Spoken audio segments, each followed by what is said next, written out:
And we are live. Welcome back, everyone, to Is Your Six Covered. Appreciate you showing up. Let's have some fun. We got Davey J was first in the house today. Welcome.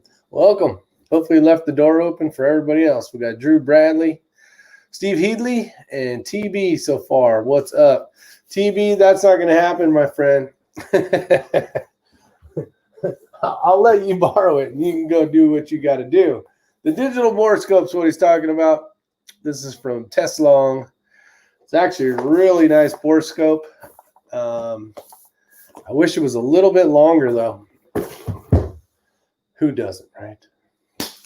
No, it won't fit the entire length of my PRS rifle, so that sucks. Let me get some lights going here. And we'll switch over the camera and say hi. Hopefully X-Ring jumps on here and gives us a little update on how his second day of his 3-gun match went. I sent a link. I didn't call him, though, so we'll see what happens. Just having a little bit of fun. I got the place cleaned up a little bit and organized. Cleaned my pistol for the match coming up. And I got Biscuit with the ball. Come here, Biscuit. Say hi to everybody, Biscuit. Come here, Biscuit. Biscuit. Come here. Show them this big old ball you got. Bam! Thing's freaking huge. All right, off you go. Get out of here. He's gone. All right, hopefully everybody's doing great. We got a few more people showed up. El Grotto Grande 9064. I was talking to Savannah today. Got to say hi to her for a little bit. She sounded quite busy, actually. I didn't know she's in Florida now. Robert Warren's out there. Steve 11B, how you doing? DW says, what the hell? Is he talking again? He's trying. Hey, DW says, hi, Biscuit. I got a couple more knuckleheads running around this place. Not sure where they're at. I'm running low on tea, so this will be a quick chat before the 9 o'clock one. And I don't know. Organized. I'm kind of organized. Went to the house today, brought Matt P out there and his wife, and it was a good time. They got to check it out, and we went over to Lowe's, figured out some of the stuff I need. I got a video coming out, or I'm trying to, and it is kind of gives you what it looks like on the inside. Maybe you guys have some good ideas. So I figured I'd put that out there. You guys enjoyed, or most of you enjoyed the basement, how that was going to be set up with the reloading and all the cabinets, blah, blah, blah. And don't give away anything. I'm out for dinner. All right, since Tim's out, now, what's up, Thriller Rob? Other than that, that damn chassis should be coming pretty soon. Vanessa Kitty, how you doing? Pontius Pilot. And once that's done, I can't wait to shoot that rifle again. Basically, right after I got it built, a couple weeks after, did a little funky paint job to it and wanted something a little more crazy. And guess what? We got crazy coming. So that'll be here hopefully soon. It'll probably show up when we're in freaking New Mexico, which is usually my luck. I got some indicators on my Kestrel so I don't lose it, and I'll be able to find it easier if there's a bunch sitting around here. So it's good to have that information on there. And then on the inside, I got my name and my phone number in case it does get lost. I thought I lost this once before, and you don't want to lose this. It's got a lot of information you're going to need. If you guys aren't familiar with the Kestrel, this is a way to, this has the Elite Ballistics or Applied Ballistics in it. And you punch in a few things like your velocity, blah, blah, blah, name your rifle, and then you say, I'm going to shoot 700 yards. You go to the little dope card, says whatever it says. You dial that in on your rifle, and you should be pretty damn close. So 45 says, had a big glass of half and half tea today. 3 teeth fell out and got dizzy. My buddy says that's just the beatus coursing through my veins. Coursing through my veins. Yep. Yeah, I'll probably be running that too as well. Are you trying to piss off the gun spirits? I don't think so. Who's the gun spirits? Abigail's out there. Are you running LED lighting in your loading room? The new one will be. I have Kreideman's going to come and redo all the lighting. Right now, there's only 4 basically light bulbs, and we're going to shit can all that, and we're going to put a bunch of LED lighting in. It's going to be set up as a studio. I might even go so far as, and maybe you guys have good information out here, I might buy some of those panels for soundproofing. It gets a little echoey in there with all the concrete. So between all the concrete on the flooring and the brick walls, I might need to figure out, there's nothing in there right now, so putting anything in there is going to help. But try to get rid of the echo kind of sound. What are we doing tonight? Right now, we ain't doing stuff. We ain't doing much. We got, well, I just cleaned a bunch of stuff. I cleaned that Infinity. I'll be shooting that in New Mexico. Can't show any of that stuff, so kind of sucks. It's all boring. YouTube, if you're listening, you suck. Let's see here. Barring the information on the Kestrel, they're also expensive. They are quite expensive, depending on which one you're buying. This one is the 50. I don't know if it says it on here. This is the better version. This will hold more than a couple rifles. So depending on if you got a bunch of rifles and you want to keep all the data in here, it will hold a lot more rifles. But there is a version that's cheaper, and you can pick one of those up. So if you don't have a bunch of different rifles, or you don't mind transferring the information to your phone and back and forth between your Kestrel, they do make that version. But the important part is the link. You see the link on the bottom? This is what talks to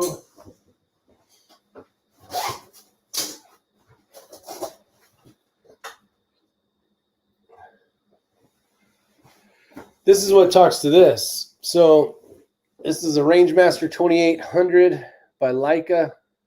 This is on loan from Codaboy 32 since he got his new SIG, his rangefinder binoculars.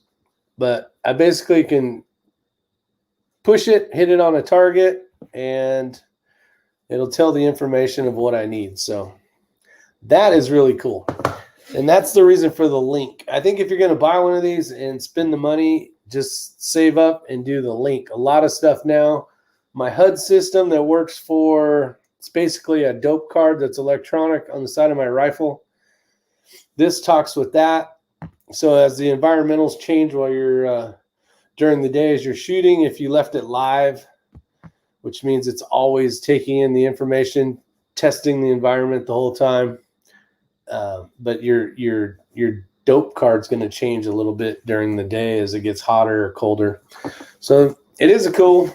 Let's see. Applied Ballistics is my favorite ballistic solver. Yeah, Gunfather Precision. I want to get Gunfather Precision on here. Hopefully he's not busy tonight. Love to get him on here and talk about his all his madness and his long range shooting. So if you are interested, Gunfather Precision, put your email down below. Let's see. What days are the shoot? The shoot is in, I think it's the 16th, 17th, 18th. Or the 15th, 16th, 17th. Whatever that next weekend is. We're flying in on a Wednesday. We're flying in on the 15th and leaving the 19th in New Mexico. It's Logan, New Mexico, flying into Albuquerque.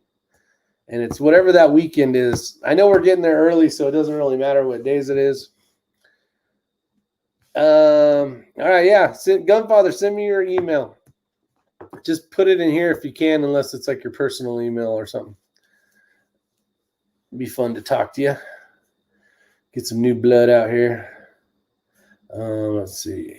KB is getting that arc dialed in. Davey J supposedly is. You probably saw that video with the help of Elfster Rifles and Reloading, which is a great channel if you want to learn reloading. How am I going to do this? Let me write this down because I can't copy and paste it for some reason.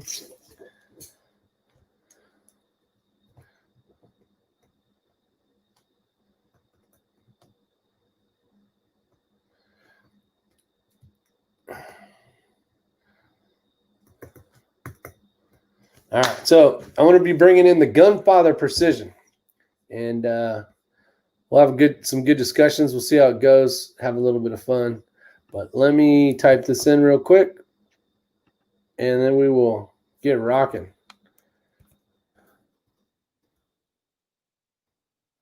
I type it in right.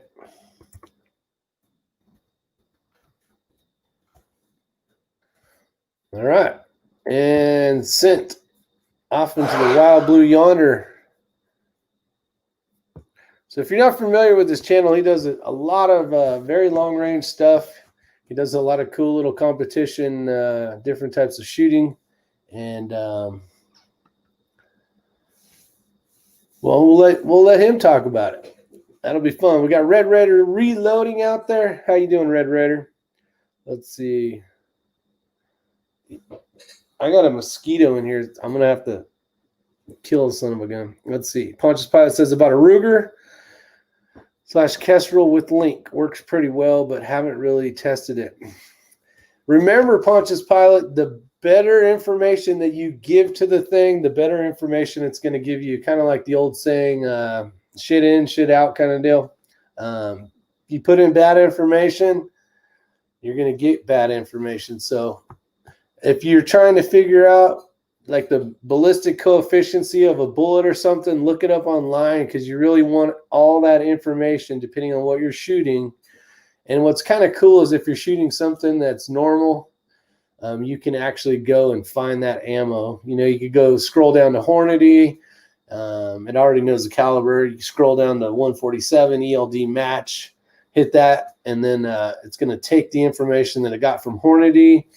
And then depending on if you have some type of, let's just call it a chronograph, because my brain's not working, a chronograph, and you're shooting, say, hand loads, so you're not shooting a factory load, or even factory loads, but it's off a little bit because the barrel's not the same length as what they tested it with. You can dial in that information, and every little piece of information that you give them, like bore over basically your scope to the bore height, center to center, they want all that information. So that's going to be a little bit different. That's going to change things, and put in the information as best you can, and it'll give you what you can. Does Abigail have a 155 millimeter? So you're shooting artillery now. LOL. What, Abigail? What's Abigail shooting? I have the base Straylock app. That's actually, Abigail, Straylock is an awesome app. If you have the ability, the only difference will be, say you are in the middle of nowhere, and I'm being realistic, the middle of nowhere, and your closest weather station is, say, hundreds of miles away. Or let's say that your phone won't be able to get anything because service really sucks. Those are the drawbacks of using a phone. Straylock works really good. We use this a lot. I know I'm showing a blank screen, but we use that a lot because it's a very cheap, especially if you buy the app where you pay like $14, the pro version or whatever. You can do a lot more with it, and it is it's an awesome app. Now, like going back, if you are in the middle of nowhere and you cannot pull up environmentals, or the base station is so many hundreds of miles away and you're not even dealing with the same type of atmospheric pressures and all that kind of stuff, it's not going to be much help to you, and it might even hurt a little bit more. So that's the drawback of the Straylock.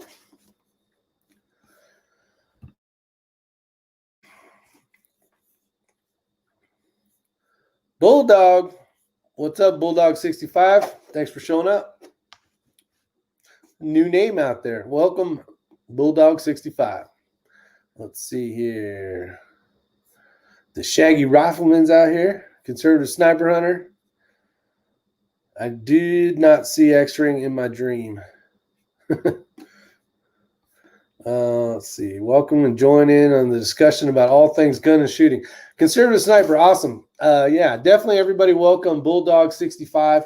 This is a channel where we all learn. I'm not sitting here saying I'm an expert, at no means. A lot of information, and I'm talking great information, comes from the comment section. There's a lot of good, smart, knowledgeable shooters out there, so that is pretty cool. Jason Hunt, how you doing? Let's see. This will feed in the environmentals for stray lock. Yeah, they do make. There's a name for them. You can attach them to your phone, which is pretty cool. Tim Davis actually has one of those, I believe. I can't remember the name of it though. It's going good, Jason. How you doing? Ramsey country's out there. I don't know why this is not working. I figured Gunfather would be here already. Maybe he's having some technical difficulties. Which, hey, it's electronics, man. Everybody has technical difficulties. That's the reason why this thing right here, which is a Kestrel, these range finders, all this shit can get just, the battery can go dead. You can step on it and crush it. And that does not happen with the data book. So even though I say this stuff's cool, always have your information backed up on a data book. Depending on which one you're using. If you don't know what it is, I can go grab mine and show you what it is. They're not cheap, but it's right in the rain paper. And if you use, I just had that pen here. These ones, these little Sharpies, these work really well. There's a better pen out there that has like a fine point like this one. And it's made for that paper, but they're super expensive. I had one somewhere earlier. But it's cool because all your information doesn't get demolished if you left your dope book open and it rained while you were shooting or something. All that information's good. I'm away, just got my room kid free. Gotcha. The almost all filtering and racking time for that wine. There you go, Abigail. Yeah, Abigail's making some wine, and she's going to be rocking and rolling pretty soon. Sounds like it's almost done. It is called Weather Flow Weather Meter for smartphone and Bluetooth. Papa's Place says, "What's up, Les? How you doing, my friend?"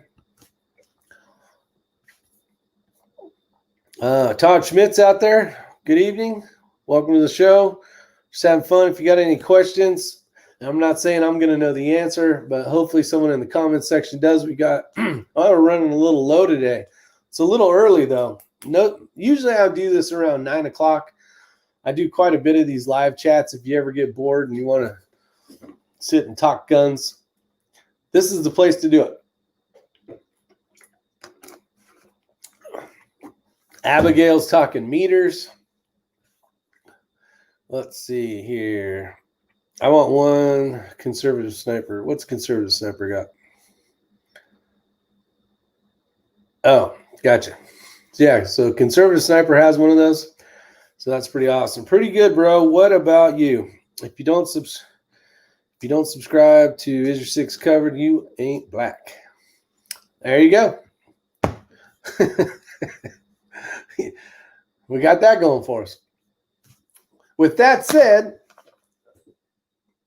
you guys familiar with the data book, how it works, what's involved in it, and the reason to have it? If not, we got Commando 97 out there.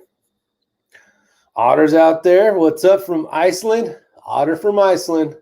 We got people from all over the world that show up to this crazy ass, no holds barred magic live broadcast here in the small town in the state of North Carolina.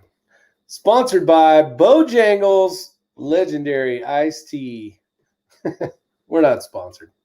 I wish. Of course, then I'd really be close to having diabetes. That's what I do. That's right. That's what I do. Nick Knox is out there. See, another one from out of the country. Nick Knox is in Korea, unless he made his way back to America yet, but highly unlikely. I think he's still in Korea. So we got people from Korea. We got people from Iceland. We got people from Conservative Sniper Hunter. He's in, I always screw this one up.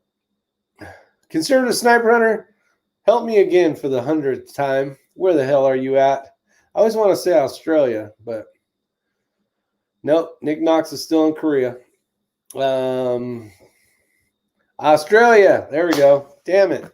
What is there's a town. It's not Bali. What the hell's the name of that damn? That's what always confuses me. It sounds like a place that should be in the UK. It's called, it starts with the B, I think. See if I'm even close. I could be blowing smoke out my ass, but I think it's B. It starts with a B or something like that. No, Malice, Melbourne, some shit. Help me out. Sydney. Damn it. No, I guess I was completely wrong on that. Sydney would have been easy. I would have known that was in Australia. I'm just in Ohio. Ramsey country is just in Ohio, and I am just in North Carolina. Brisbane. C6 squads out there. What's going on? Melbourne. And we have Gunfather Precision. He's almost ready. He's got his camera moving around. He's got to figure it out from the left to the right. Keith Gregory, what's up? Let's welcome Gunfather Precision. What's going on, man?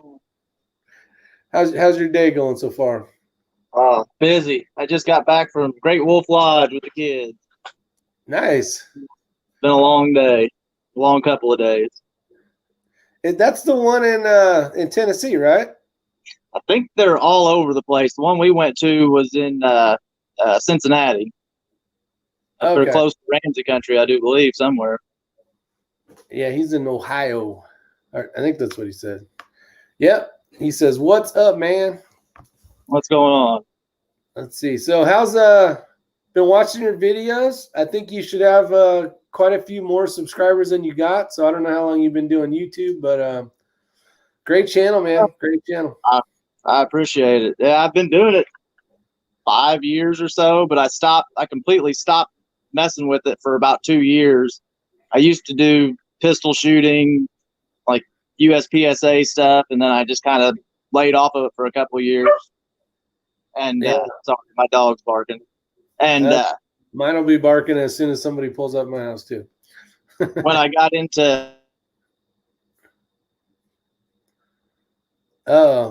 you and X-Ring, you guys are using the same internet. Or maybe it's me. I don't know. Dun-dun. And there's that. He probably got Netflix or something. Andrew, a gun guy's out there. How you doing? Acceleration rules. What's up? We'll get Gunfather back in here. He must have hit the button or something. Yeah, I hit the back button. I've never done this before, so this is completely new to me. That's all right. Andy Nelson, welcome to the magic. Cleveland here. We got Cleveland. There you go.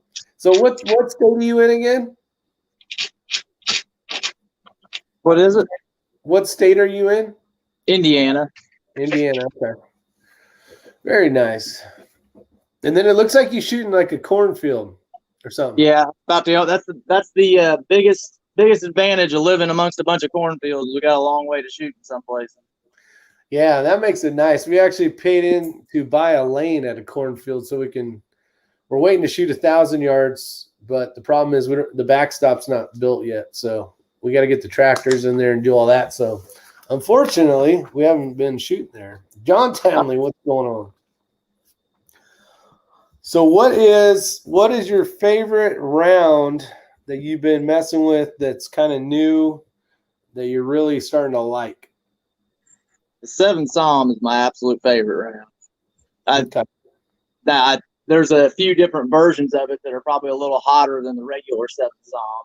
But I've had real good luck with it. I just got a 30-inch. I got a 30-inch barrel. The one I've been shooting is 28-inch. I got a 30-inch barrel, straight, no taper, that should be here Monday. I'm looking forward to that, so I get a little bit more velocity out of it. So you got a truck axle with a hole in the middle of it. That's exactly what it's going to be. I got one similar to that up there, but I don't have a damn chassis for it right now. That's cool, man. Yeah, the watching that. I guess I always forget what it's called, but basically to change the harmonics of the barrel, what did you use? What was that piece again? It's a shaft collar. Shaft collar. I was calling it a barrel collar originally in the video, but the actual name of it is a shaft collar. You can find them on Amazon, on Fastenal. I actually went and bought one at Fastenal the other day for that new barrel that'll be here Monday. But just finding the perfect spot on your barrel and then just slightly moving it 5, 6, 7 thousandths to fine tune in your harmonics. It's pretty amazing what it'll do. And like I said, I got the idea from a really well-known F-class F-open shooter who had something similar on one of his rifles. And when I saw him do it, I got to looking on Amazon and found those shaft collars, and pretty surprised how well it worked. I kind of wanted to screw around with that a little bit on this. The 6 Creedmoor. The 6 Creedmoor shoots really good. It's a lights out, nice tack driver, but I thought it would be fun. The only thing that is kind of I got a guy, and you guys know him on here. I want him to cut the sides off so that when you're pushing it through a port or pulling it out of a port, you don't have to worry about that thing bumping it, and it moving. And then, because then all of a sudden your accuracy is going to go to shit because now it's all jacked up. Or it has moved. So I was thinking of basically doing the same thing, but tapering the sides off just to pull it out. It doesn't capture anything. Or doesn't catch anything. Hold on, let me take my dog in the other room. No problem. Come on. No problem. I'll mute you until you're done. Let's see. We got Ramsey Country says the Great Wolf is in Mason, I think. And he says, yeah, that's close. We got, okay, let me put you back on here. Let's see. We got Keith Gregory's out there. Pretty sure my friend might have some studio equipment over in Tallahassee. Yeah, studio equipment. That's what I want. I don't know much about the 7, but it sounds like a barrel burner. Yeah, I've never shot that round. I don't know how that works. Gunfather Precision. What's your name? What do you go by? Gunfather Precision on here. My name's David. David. Okay, there we go. Yeah. So David, what would you consider recoil-wise? What's that similar to? Maybe something that is a little more well-known through is it like a 308? Does it kick like a 22? A little bit more than 308. You ever shot a 6.5 PRC? I have not, actually. I've shot a ton of 6.5 Creedmoor, but never the PRC. Would be similar to like a 6.5, a little bit stouter than a 308. Okay. Not a lot, but it's definitely a little heftier than 308. Nice. Did you end up doing that competition this weekend? No, I was wrong. That's coming up next weekend. I said it on the video, but I was wrong. That one's next weekend. Okay. Yeah, I'm already signed up for it, so I'm looking forward to it. I don't shoot a lot. We're both be shooting next weekend. What are you shooting next? I'll be in New Mexico for the competition dynamics team safari match. That's a heck of a long way to travel, isn't it? Yeah, but it's one of the best out there, one of the best competitions out there. So might as well do it, Heck yeah, I wish I had time like that. This will be the first time I've shot a team match, so why not do the best one, And then the next week we got the one in the Snipers Unknown in South Carolina. So yeah, there's gonna be a lot of shit going on. There's gonna be a lot of trigger pulling, which will be cool. That Snipers Unknown, there's another one coming up not before too long. It's some sort of crazy match all over the. If you travel all over the United States, I thought it's similar to that name. I can't remember what it is, but I think you pay like $25,000 entry fee, and the winner gets something like $250,000. I have heard of that one. That is part of. I know a guy that's. Well, I know Ray knows a guy that's doing it. He's competing in it, which I think it's Zach. Which Zach is one of the guys running the CD match, the Team Safari match that we're doing, and I think. But yeah, there's some serious money. It's $25,000 to enter or something. It's crazy. Big money. Yeah, I couldn't imagine putting out that type of money for a match. David J says, "Team Still a Dick is going to be a dope." It's going to be fun. I can't wait. Hopefully we get some good video footage of it and get a chance. I don't know how it's going to work because, man, you're really not going to have time to video. And you're not going to have time to no one can see you do it except the ROs. So the team before us could maybe video if they do it. Stump Greenwood's out there from South Carolina. Stump Greenwood, I hope you're doing well, my friend. It's been a long time. Save your ammo. You might be needing it. Yeah, acceleration rules. That's a good point for sure. But I got extra. I got a few extras. What you got? Any new videos coming out? I got one I'm working on right now that's going to be kind of another how-to or kind of how to improve your accuracy video. I was planning on trying to put it up today, but with us just getting back, I didn't have time to finish it. I got you. Yeah, I tried downloading. I downloaded a video a little while ago. And it downloaded just the one portion, which is like, a picture in a picture. I screwed it all up. So it had it had no sound, no nothing. I think it had sound, but there was no talking. I finally downloaded the right one, so I'll be putting that out. But it's on the Tesla and borescope and kind of just, removing copper from a barrel and what you see and kind of the carbon and blah, blah, blah. And what the benefits are to having a borescope. I did watch that video just a minute ago. Your borescope video. That wasn't even it. Was it me talking and all sorts of stuff and things going on and a big screen and? Yeah, it was. I'm sorry. The one I saw was you just opening a box, pulling out the. Yeah, that was supposed to be. That was just video footage that's supposed to go in the corner of the screen. Oh, okay. So that's not even the video. I think it's downloaded and ready to go. Now, what are you running for reloading equipment? I've got an old Lee single stage, and then I've got a rock chucker, are the two presses that I use. My reloading setup's pretty minimal. I use an old set of scales. I'm sitting here loading right now. I'm loading some 6.5 Grendel. My weighing up powder doesn't go anywhere near as fast as yours, I'm sure. Right now I'm waiting for the machines to show up, but I did spend some money and I bought some FX 300s eyes. I just got tired of reloading slow. It just sucks. So in order to make things happen faster, I figured the best way to do that is to multiply shit. So yeah, that's what I did. If I could talk my wife into letting me buy a nice powder dropper like yours, it'd be a heck of a lot quicker. Yeah, and that's the thing. We would be sitting there for 4 hours or whatever, and it just seemed like at the end of the night there wasn't even much done. It was like, man, this is taking forever. So we'll give it a shot and see how it works. But usually how it works is Ray and I are working on a load, so it's like he'll be dropping powder for his, and I'll be resizing and that kind of stuff, bumping the shoulders back kind of stuff, and then it's a big cycle. But the problem is there's a lot of downtime because you're waiting. You may be waiting for the powder, so it's like let's just get this shit done faster, and we got more time to go shooting.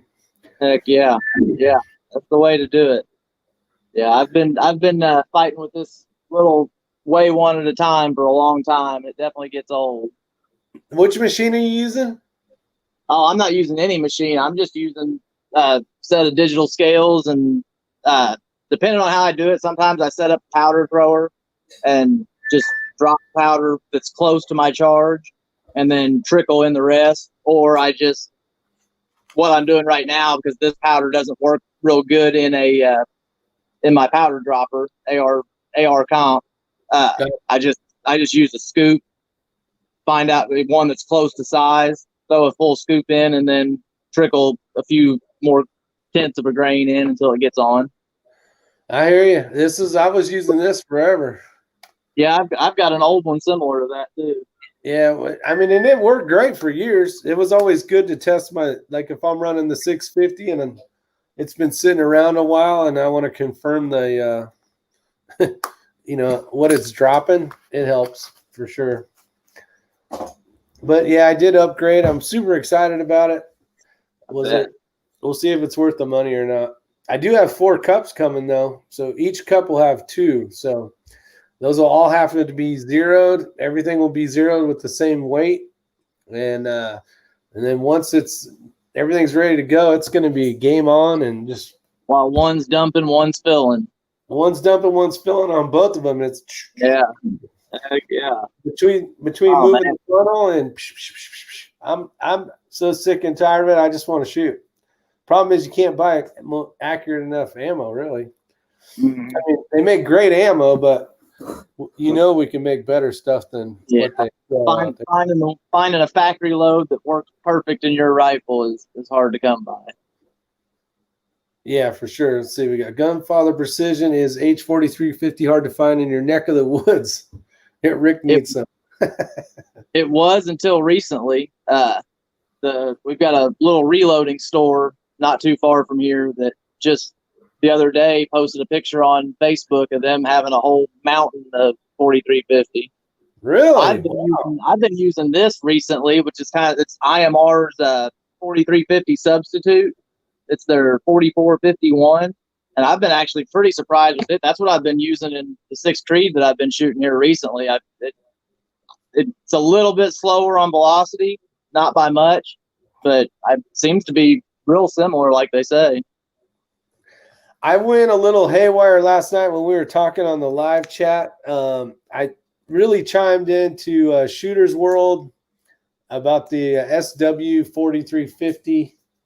And people were saying it shoots really well, low SDs, low extreme spreads. You do have to add a little more powder to get the same velocity. So I said, and these people, I've known a lot of these guys on these comments. They're really great information, and there was quite a few that were saying it's really good stuff. I went and ordered. I went and ordered 2 jugs of that. So I got 16 pounds of that shit coming. Heck yeah. And it's kind of like I don't really. The biggest thing is I don't like to be the guy that doesn't have that stuff, like when shit comes down to it, like I don't want to be the guy that has everything but the primers or everything but the projectiles, or like I know I'm going to shoot the shit. So if I find it and it's a decent price, and that stuff was way cheaper than H4350. So it's like, why not? It's worth a shot. And if worst case scenario and the zombies show up, I got some shit I can shoot. So I went and did it. I said 16 pounds. Hell with it. Why not? Heck yeah. Yeah, 16 pounds. That'll last me a while. Yeah, exactly. Well, and that can sit on the shelf. That's like the primers I was showing last night. Shit, those things have been sitting down there since I moved in. I've had them for 5 years. And I thought they were both pistol cases. Small pistol primers. And there was one that was actually small rifle. I was like, no shit. I'm like, wow. So that was good. Heck yeah. So it was nice. So you say it's the Shooter's World 4350? Shooter's World, yeah. Have you tried it out yet? The name, and it's I haven't tried it yet. SW 4350. I've seen that. Yeah, a lot cheaper than regular 4350, isn't it? Yes, and they have some called precision. They have some called there was something else. And there's some of it's kind of like the CFE 223. A lot of their stuff basically mimics kind of the stuff we use a lot of. And so there is powder out there. It's just not with the same logo. Or That was the whole reason I went to. That's the whole reason I went to this for the recent times, is because I couldn't find 4350 there for a while. Yeah, I've never tried that stuff as well. Yeah, I hadn't either until recently. I was actually pretty surprised at how well it. As I said, it's a little bit lighter on velocity, but it has the same characteristics. When I swapped barrels on my 6 Creedmoor about a month and a half ago, and when I swap barrels, I run an 8, which people think it's crazy, but I run an 8 twist in my 6 Creedmoor, and like I have no problem stabilizing the 110s out to 2,000 yards in an 8 twist. But I was finding I've always ran H4831 in it, just a real stout load of 4831. And I was finding that when I swapped barrels, that 4831 wouldn't stabilize them at all. And I swapped to this because I didn't have any 4350, and they tightened right up. Wow. Yeah, it's amazing what a powder can do for sure. I've been reloading shotgun for many years and pistol for quite a few years. Rifle stuff not as long. So, especially with rifle, it's like a down the rabbit hole and like the never-ending fall. There's just so much shit you can learn. And Cameron says it good. He says ignorance is bliss. Reloading seems like a nightmare. And not a nightmare. It's a lot of fun. It's enjoyable. And when you're really trying to search for like those really tight, ragged hole, 5-shot groups or something, then you really got to kind of start reloading. What are you running in the 7 Psalm? The 4831? 4831 shortcut and the standard 4831, both depending on what I find one, they both work real well, but I usually get a tighter group out of one or the other depending on what bullet I'm shooting.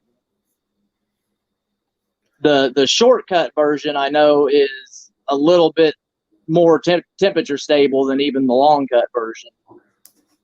Not by a lot, but it definitely is. Now, is that literally just shorter pieces of an extruded powder? Yeah, that's what the SC stands for, is shortcut. It's the exact same powder. Okay. That's good to know. I didn't know that. Let's see. 4831 is the most versatile powder made, Andrew says. Let's see. Ever try pulled powder from GI brass? No, I have not. If I'm pulling bullets, it's because I want the brass or the bullet, really. Or I'm pulling my own and I know what's in it, and I'll just pour it back into the containers. I've got a whole pile of bullets that need pulled that are just random things that I've messed up over the years, and I've still never got to it. Do you have the cullet puller stuff? No, just the I did the exact same thing. It was like a big jug, right? And every time I'd screw some shit up, I just throw it in there. Mm-hmm. And problem with that is when you start mixing all this shit, like you got bullet this and bullet that, but you're running different powders, you can't really do anything with it but put it all together and use it for fire sparkles. Yeah, I plan on throwing all the powder out of it away because it's going to be an assortment. Yeah, if I ever get around to it. Yeah, I actually bought the collet puller for a 9, a 40, and a 223, and actually they work pretty damn decent. Some of the times, and I was a little worried because I like shooting Acme, which is a powder coated bullet style. I was wondering if it was just going to pull the shit off, and it did a great job of not damaging the bullets, which is nice. Yeah. And if you don't want to spend the money and you don't want the bullet, you can just run a pair of sharp dikes too. Mm-hmm. Yeah. Let's see. Yeah. GI Brass sells projectiles and powder. They buy big lots of military rounds.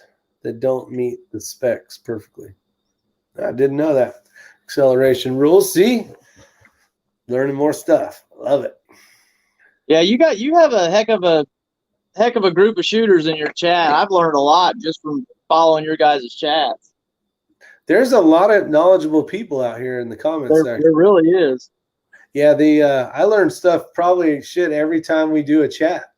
And I'm sure we've given great information, but we're getting great information as well. It makes it nice. It makes it nice to get, especially on something new. The first time the 22 Creedmoor, that was Ramsey country. I never heard of the 22 Creedmoor and didn't know much about it.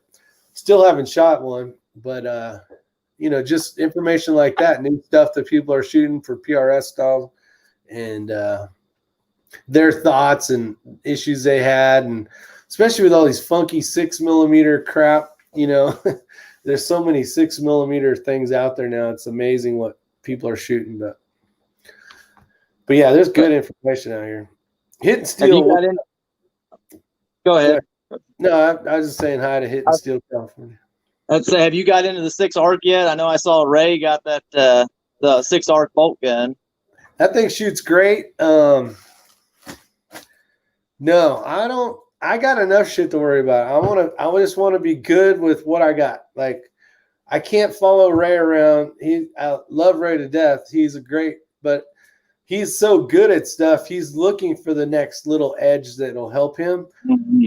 My thing is, I just need to learn how to shoot like better. You know what I mean? Like, I need to go more and spend more hours downrange and just keep shooting. And a lot of it is positional shooting, spending all day, getting in these funky, weird positions and shooting off these weird, rickety things that just you really shouldn't be shooting off of to try to be a better shooter. So that's one thing I don't do a lot of. It's not the type of shooting that I do, but I've been thinking about it here recently. Is trying to do some PRS practice and see if I could pull anything off, and if so, maybe shoot a match.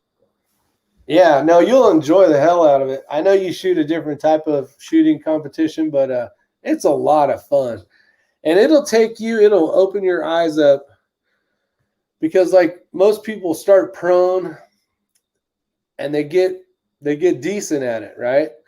Like, mm-hmm. I feel like I'm a decent prone shooter. And then all of a sudden you lift me up off the ground a foot and I have to like shoot off of this funky ass rock or some T-post looking thing that's just basically bouncing around.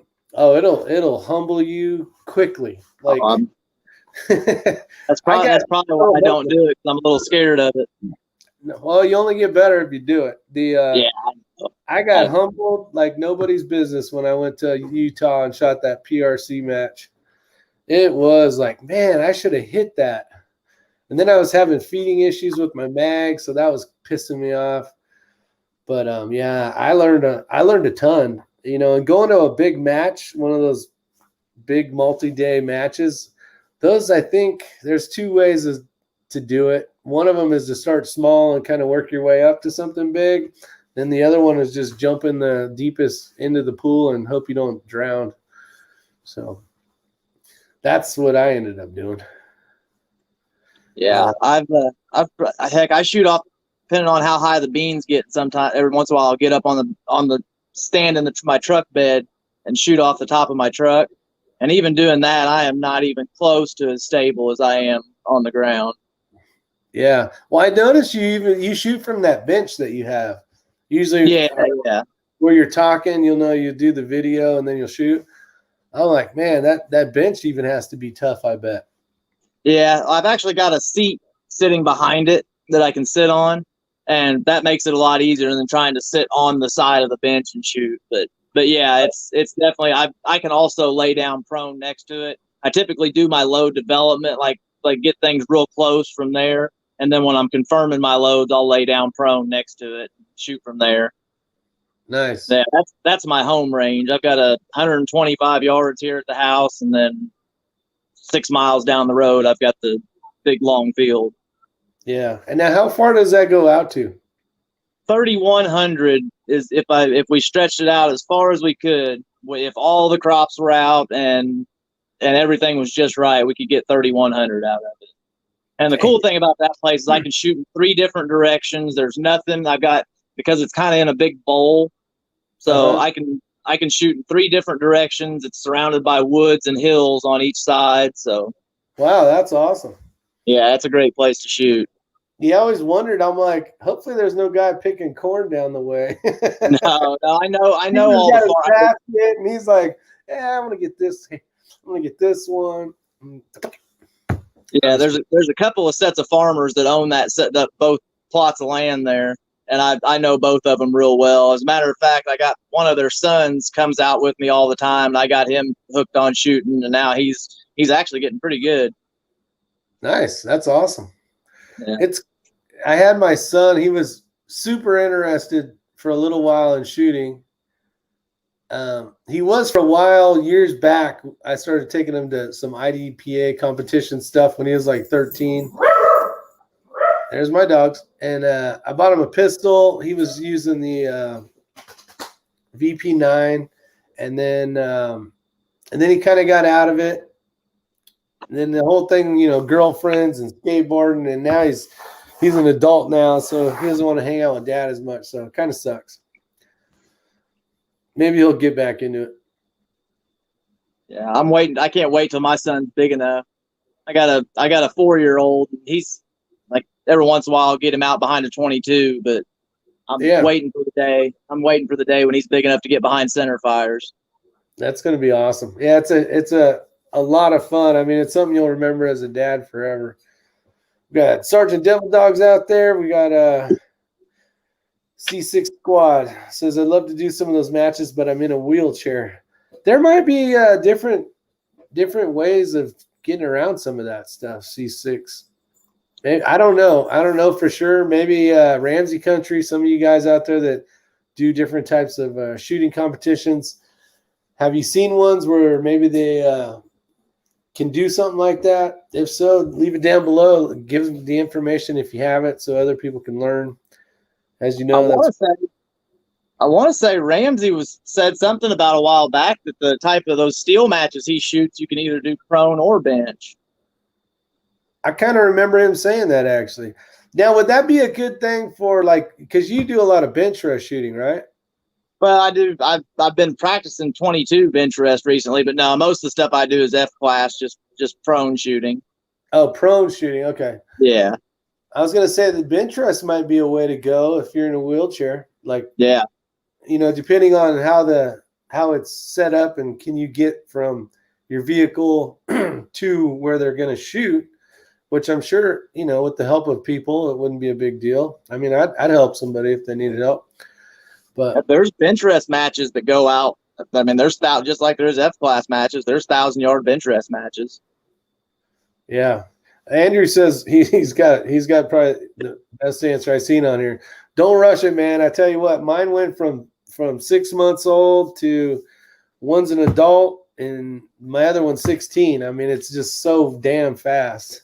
When they're little and you're having a bad day because they're frustrated or whatever, it seems like that day never ends, right? But at the end of the day, the big grand scheme of everything, it goes fast. Yeah. I got a 7-year-old daughter, and I swear it seems like I blinked, and she's a little adult now. Yeah, Ramsey Country said my 7-year-old lights up plates at 300 with my 223. Very cool. Honestly, I've been watching Hellsing Ultimate and JoJo's Bizarre Adventures.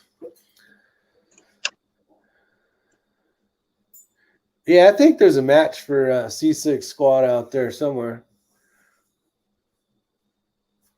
Steel plate matches, you can shoot bench or prone, Ramsey says. Yep. Do a search on the internet, C6 Squad.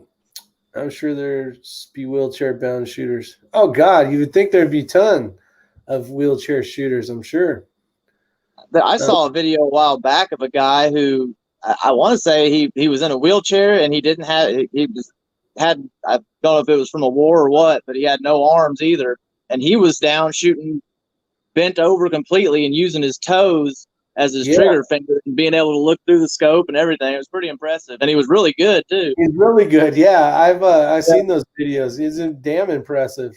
Yeah.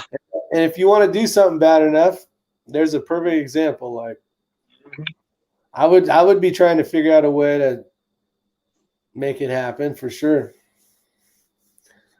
One of the top shooters are the steel plates matches is in a wheelchair. He's a great shooter. He has the range record there. That's awesome. That's freaking awesome, man.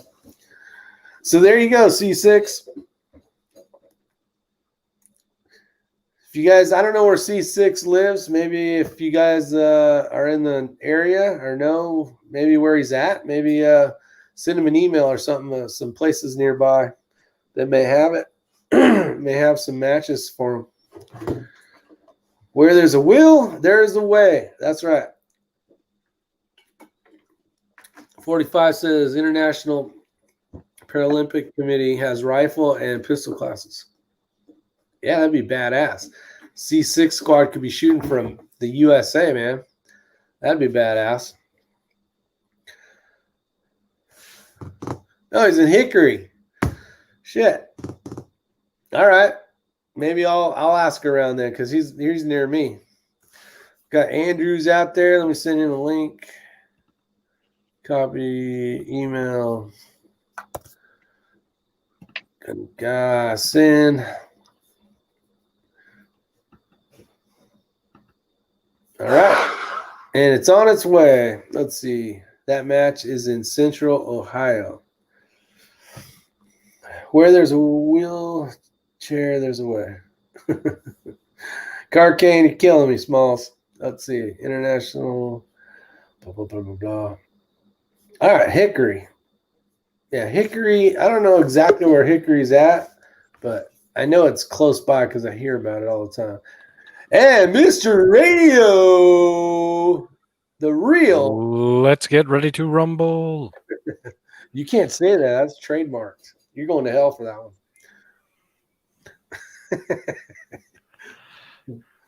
Let's see. Yeah. So what's going on, Andrew? How you doing? Doing fine, man. Doing fine. How's your podcast going?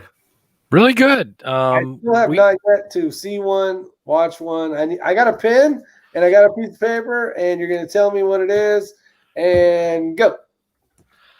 Signal 50 podcast.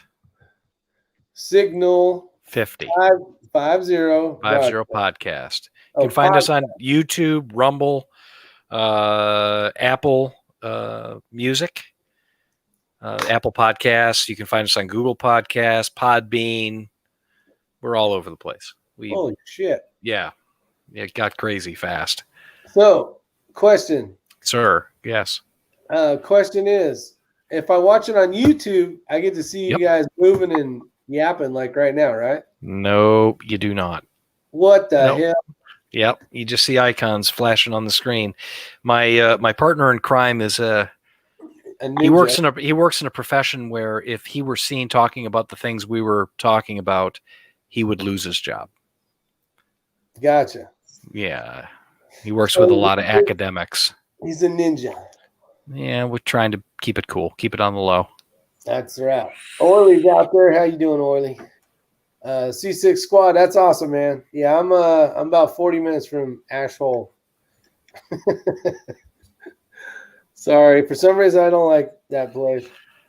Let's see, heavy metal for some combat shooting, Shaggy. Crusted Dr. Dre. Well, so now how's this whole podcast thing work? Do you just do it once and then send it to everything, or does it automatically go to everything? What we have to do is we use StreamYard like we're using here, right? Okay. For the backstage. My partner and I run it together. What we do is we try to do one take. And we try to keep the episodes to around anywhere between 50 minutes to an hour. And we just have a conversation for the hour. And what we do is we download the raw files, we edit where we have to edit, and then we go ahead and broadcast them to where they need to go. You have to upload a lot of stuff. There are ways to do it automatically, but when you're doing this, you have to do a little production. You have to do a little bit of editing. So we have Adobe Studio, and we do a little bit of editing, but not very much. And we just go ahead and upload it and just shoot it out, and it pops up instantly on all the podcast feeds. It's amazing. So you StreamYard it, but you run non-public. Correct. Record. Okay, record, and then you have the video, you edit it. Right.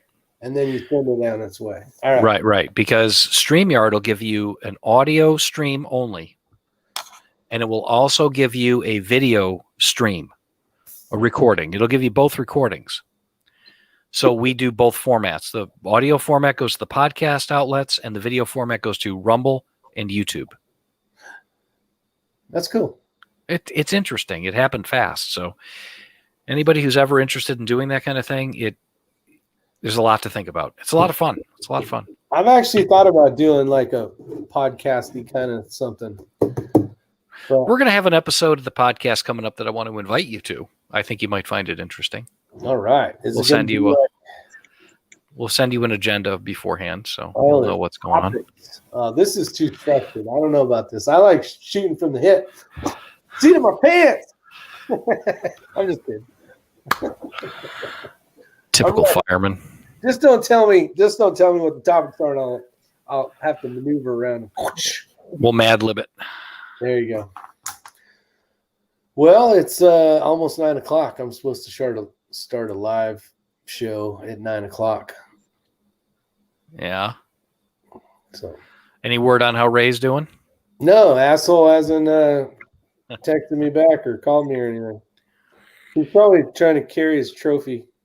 Yeah, he met Lucas Botkin, the AIM bot, so that ought to be interesting. He did, yes. Yep. That young man is fast as lightning. He really is. I want to see if he beat Ray or if Ray beat him on, because he transitions quick to the targets, but it's a whole nother world with 3-gun, but I'm sure he's a good 3-gun shooter. I won't take anything away from the guy. I'd like to shoot to his level. He's a kid. I watched a video a while back where he shot a match. I think it was on his Instagram, and I want to say he won or came in second. So wouldn't doubt it. Yeah, he's a damn good shooter, man. Well, he's half our age. I know. So we should get half the score he gets, right? No, we should just be half as fast. We just aren't going to miss. I'm going to walk down there and F them all. Exactly. Well, we run down there and no,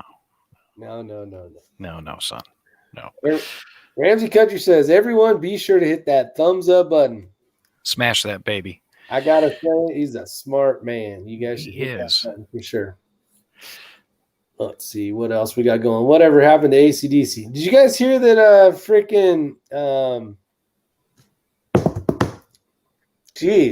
Eddie Van Halen passed away? Sad day, man. Man, probably the best was Thursday player ever. Damn it. I guess we can't live forever, right? Yeah. So, unfortunately, Eddie no longer with us. But, damn it. So, Gunfather, you play around with the short action Ultra Mags, huh? Yeah. Just the 7mm. That's the only one I've ever put together. I've got a friend who's got a what's the other one? We've got a 6.5 WSM. Keep talking. I'm gonna go piss. 6.5 short mag. Yeah. They're a whole nother world of cartridges. Yes, they are.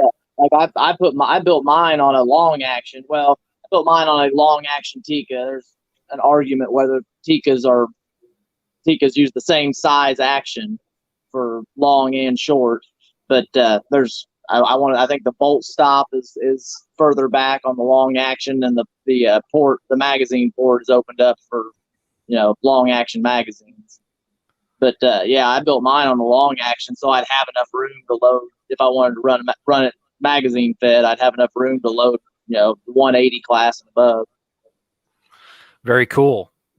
we built my uncle and I. We built remember the 300 Ultra Mag, right? Mm-hmm. We necked some casings down. We rejiggered a few things, and we necked it down to 6.5 millimeter. Oh, wow. Okay. We sharpened the shoulder up a little bit. We put it on an Ultra Action, put a 32-inch tube on it that we custom ordered from Lilja. And we were shooting 140 grain pills at I think it was like 3,500 feet a second. Yeah. Heck yeah. Yeah, you could shoot the thing. You got about 700 rounds, and you had to replace the barrel. I bet. My good buddy just put together a 6.5 284 Norma, and Yes. I've been pretty impressed with it. The thing gets with the reloader 26. If he's using reloader 26, he's getting like right at 3,000 feet a second out of 147. I've been pretty impressed with it. It actually hangs right in there with my 7 SOM. Yes, it should. Yeah. It should. 6.5 284 is not anything new. I mean, that's been around. That was a wildcatter's dream from way back when. Mm-hmm. Right? Yeah. So, that Remington, that Ultra Mag casing is something else. It's a big tub of powder.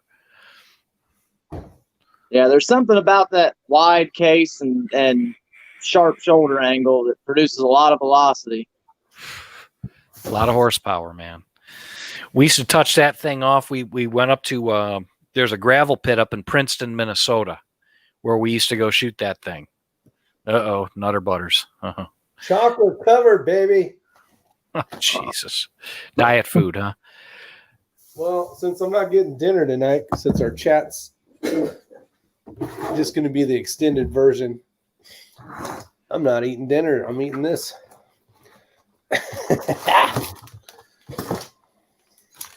And it appears I've already had a few.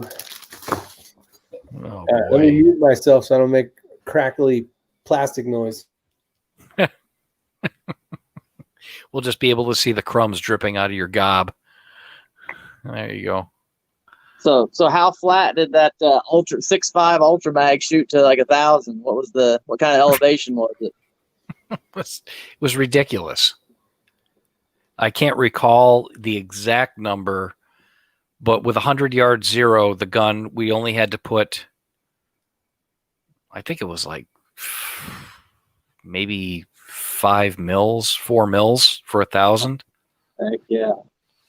And it was nothing. It was just nothing. We were shooting out in Princeton. We were shooting at super long range. There's a big place out there to shoot, and we were hitting steel targets at it was a mile.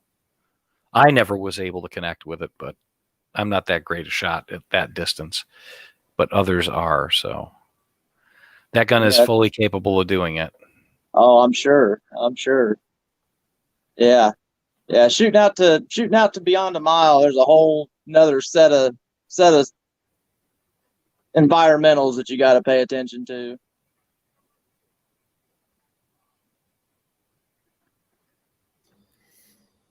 Abigail. Be nice to us old people.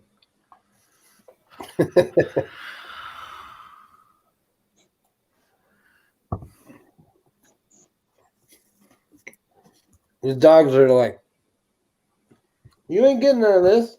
Get your ass out of here. We had steak for dinner. I had my dog's full attention. Yeah, that'll do that. Can you guys hear me crunching? Am I being super rude? No, you're very stealthy with your chocolate covered nutter butters. Okay, I want to make sure I'm not, getting too noisy over here. You're good. So somebody was saying, Ramsey's saying Schillen offers a 6.5 300 Remington Ultra chambering. Yeah, they like to sell barrels in that too. It does not take long to blow a barrel out. Throat one in about 400 rounds. Damn. Oh yeah. That's ridiculous. That's well, it's like the 264 Winchester Magnum, right? 1,000-round gun. That's it. Blow the barrel right out of it. I think 45 auto's right. Ray's gonna smell the Nutter Butters and jump. Ramsey, what type of barrel life does Ramsey get out of that 22 Creedmoor? Oh. My friend was going to build one a while back, and that was the main reason he didn't. He was worried about barrel life. Valid concern. Have you guys seen the show, YouTube show, or whatever you want to call it, channel called F-Class Shooter? No.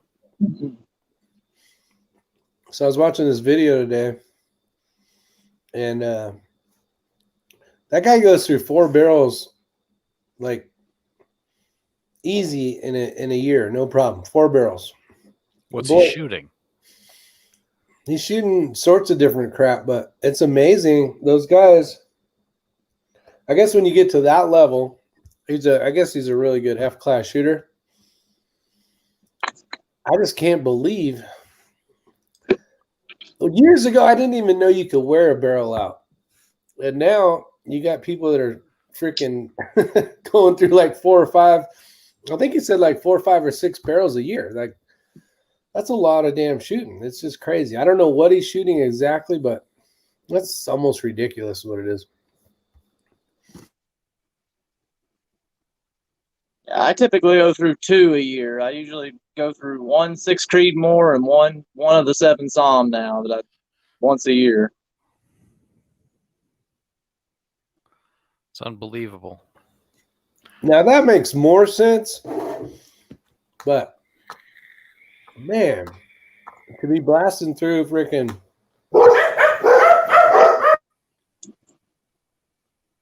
Your dogs are jumpy, dude. They're guard dogging it. Sounds like you're safe everywhere but from the knees down. My wife just pulled up. Uh-huh. And my daughter. I'll be right back.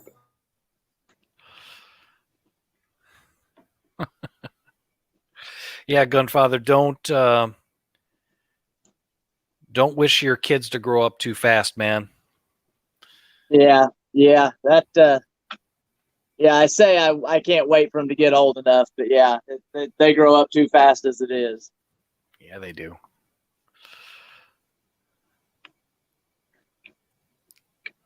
They sure do. It was just yesterday my daughter was born. Now she's 23. It just happens too fast. Mm-hmm. Yeah, I dread my daughter getting any older. Yeah, wait till the boyfriend shows up. I've told her for a long time I'll be watching her first date through a scope. Nice. All right.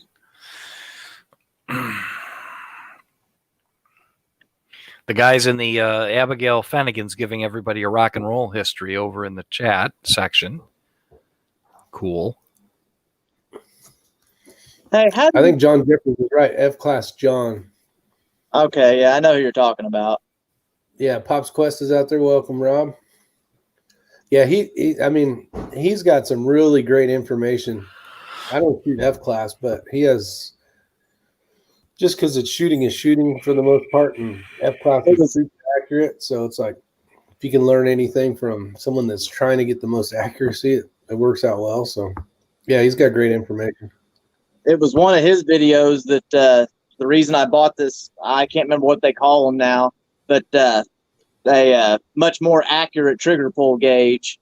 I can't remember what he called it in that video. I ended up ordering one right after that. That's been what I've used since. How does it work?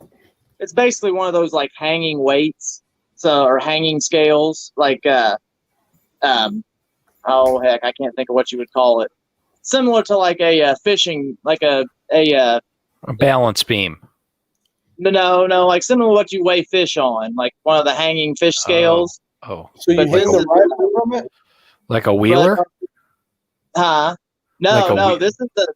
this is a completely different brand. Like it's just some off the wall brand that he bought on Amazon. I think he paid $20. I ended up buying one that was similar to his, but mine had more weight to it because my triggers don't break at 1 and 2 ounces like his.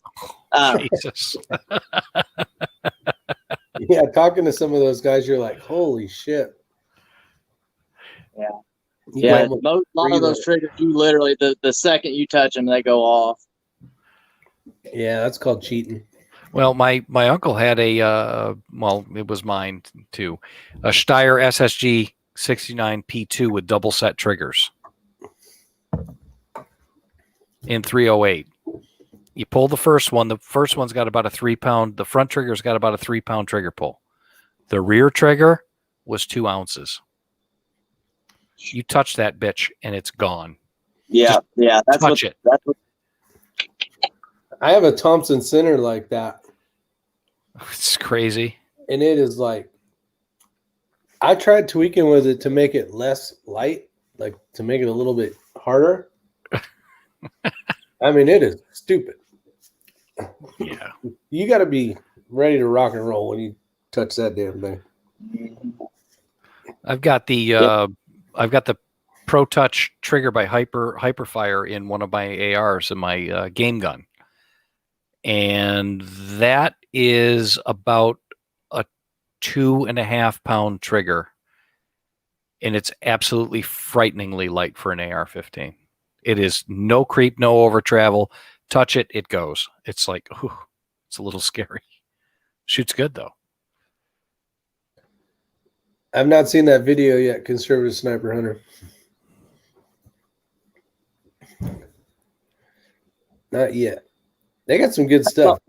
I'm assuming their husband and wife, but they do some pretty awesome shooting. Yeah, did you see the video they just did shooting a Swedish Mauser out to 2,500 yards with iron sights? No, I haven't seen one of their videos in probably a few weeks. I can barely see the front sight. Never mind that far. You got to be kidding me. Iron sights, 2,300 Yeah. yards. Yeah, I think it was 2,500. gun's capable of doing it. Yeah, Yeah, I've got an old Swedish Mauser. It gave me an idea to see what I could do with it. And what did you do with it? I know I haven't tried anything like that yet, but I do plan to see what type of distance I can stretch out of it. I don't think I'll be getting it out to 2,500. No, definitely no. I have one, Carl Gustav, with the long barrel on it, not the cavalry carbine, the long barrel. Yeah. And it's got I put a Weaver K6 Fineplex on it to keep it, kind of retro. Mm-hmm. And at 100 yards with my good hand loads with 120 grain nozzle or ballistic tips, I can shoot just under 3/4 minute groups with it. Yeah, I can't put. I've been wanting to put a scope on mine forever, but mine's the old bent bolt handle style, and so you can't put a scope on. I've been looking for another bolt handle or bolt for it because it's the bolt handle's attached to the bolt. I've been looking for another bolt for it for a long time so that I could put a scope on it, but haven't been able to find one. The whole cock on closing thing is slightly annoying, but but when you get to learn how to use it, it can move along pretty quickly. That is one of the most accurate rifles I own. Full stop. It's a great gun. It is a great gun. What's that? What's it chambered in? 6.5 by 5.5 Swedish Mauser. Oh, you told me about that rifle. Yeah, it'll do anything the 6.5 Creedmoor will do, and probably more. Yep. It's an amazing old cartridge. It's the king of European match shooting out to 300. It's a fantastic cartridge. You put that in a light hunting rifle like a Remington Model 7 with a 20 or a 21 and 2-inch barrel or something like that. You've got just an excellent gun. Yeah, I think Tika sells. I think it's Tika sells some factory rifles chambered in 55 Swede or 6.5 Swede. They sure do. They still do. It's a fantastic cartridge. I mean, it always has been. Mm-hmm. If you juice it up and you really load it up, those old guns they'll take it. And if you really want to load them up, you can load them up and they'll go. Yeah, I loaded up some 140s for mine and it's had no issues. No, won't have any issues at all. I found some 160 grain bullets and I fired it out of that gun at max charge, no problem at all. I exceeded max charge with no pressure signs. I was fine. Davey J said he's got a friend that found a Swede Mauser for $40. Yeah, that $40 Mauser is worth all of way more than you can imagine. If you treat it right and clean it and take care of it and service it, you've got a hell of a gun on your hands. It's a fantastic gun.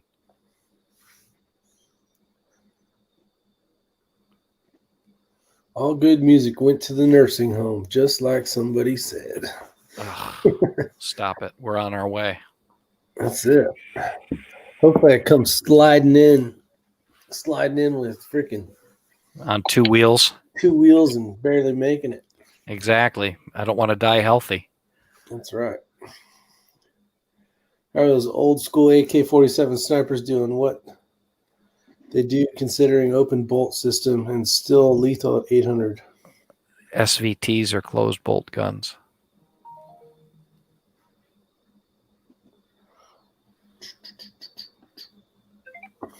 Well, what else is going on? What other magic topics do we got tonight? How long have we been yapping? Hour and 20. Not bad. Not bad at all. I think I'm getting hungry. These Nutter Butters aren't cutting the mustard. You could have come over for steak. I know. What the hell? Just to get in the car, you'd be here in 7 hours.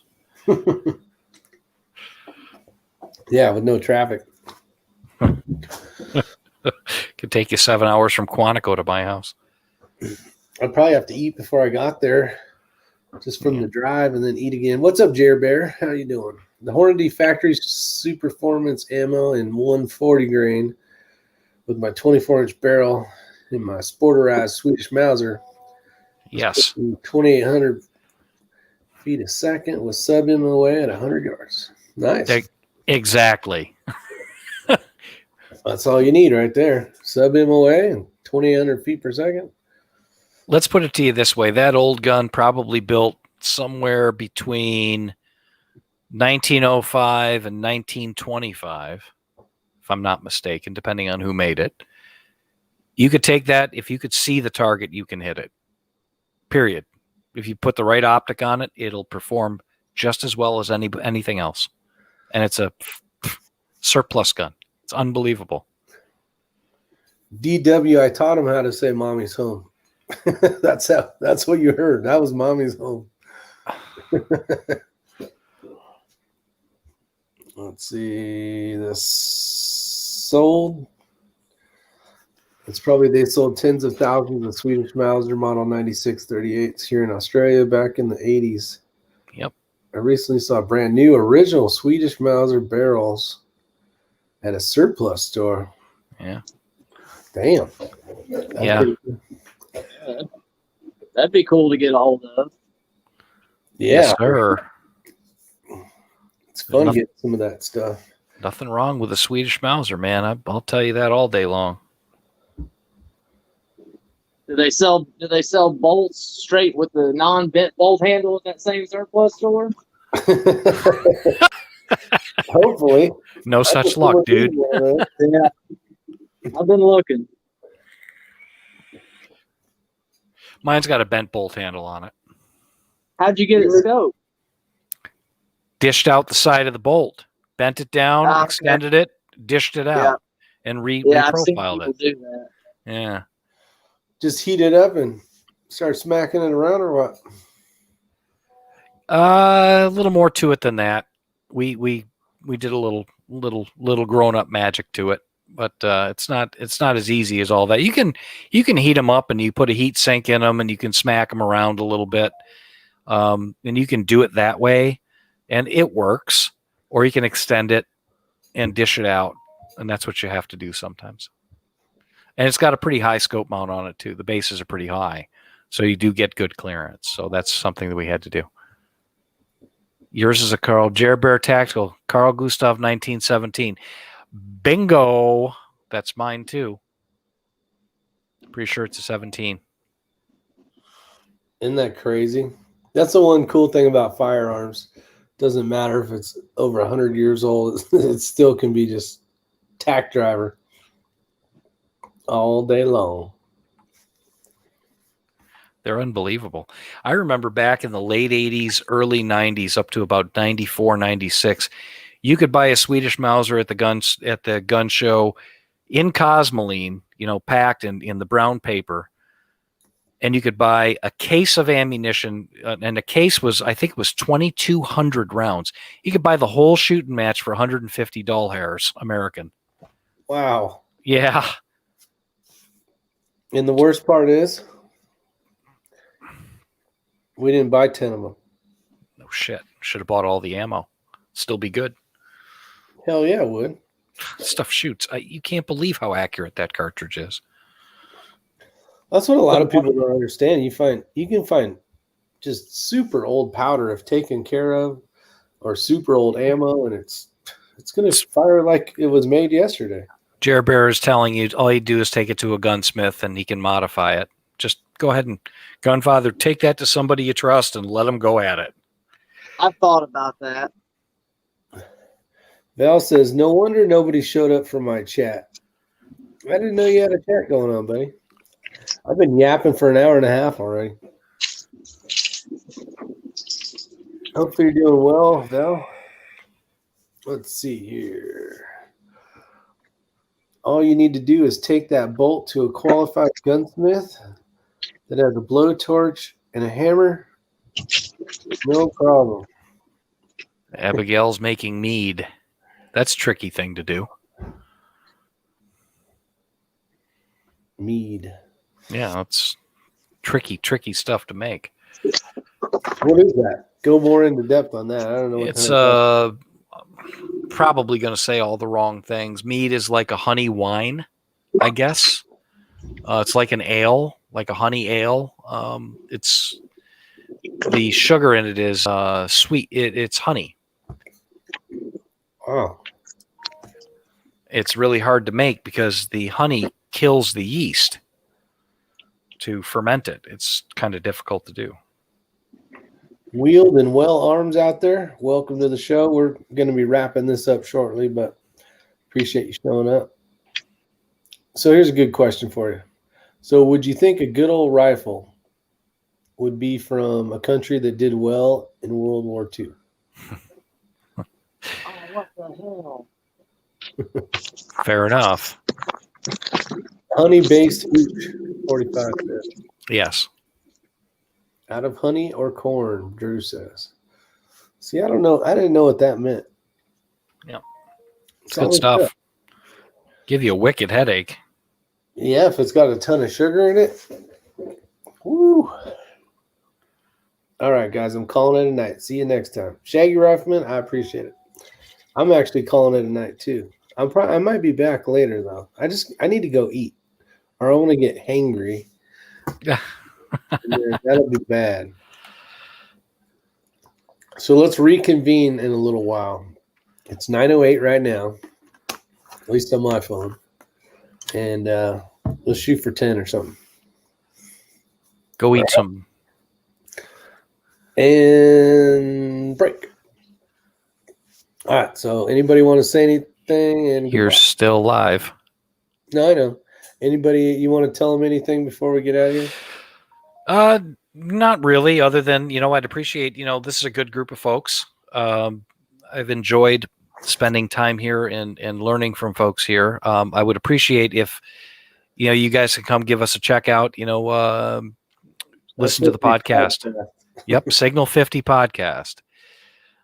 Check us out. Might be interesting. It's political based. It's very reasonable. It's not terribly one way or the other. We're conservatives. We're not going to try to hide that, but we try to be reasonable and look at some of the issues that are out there. So give us a chance, and we just helps our circulation if we can get some listens, and you might even like it, and I hope you do. So we try to put out a good product. Cool. Sounds good. Yeah, man. All right. Well, with that said, we're going to end this live chat and hopefully be back in an hour or so. All right, man.